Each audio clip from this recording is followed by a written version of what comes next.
आपण अनेक पक्षी विषय शुणिथिबे किंतु ये भिन्न।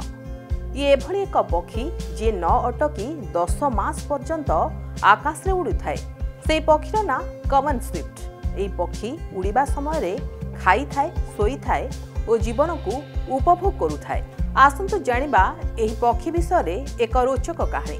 कॉमन स्विफ्ट यूरोप और आफ्रिका रे देखिबा को मिली थाए। एहार वैज्ञानिक ना आप्स। गवेषणा अनुसार कॉमन स्विफ्ट प्रजनन समय परे 10 मास पर्यंत उड़ीबार क्षमता रखिछि। एही पक्षीर ना भी Guinness book of world record रे निज ना को शामिल करिछि। कॉमन स्विफ्ट उड़ीबा समय कीट पतंग को खाई थाए, उड़ीबा समय सोई थाए। एही पक्षीर ओजन कम पाई एहा खूब द्रुत गति रे उड़ुथाए। आश्चर्यकर कथा हेउछि एहा उड़ीबा समय ही निज साथी सह संपर्क स्थापन भी करिथाए, किंतु प्रजनन पाई तांको आकाशरू तळକୁ ओल्हाइबाकू पड़िथाए।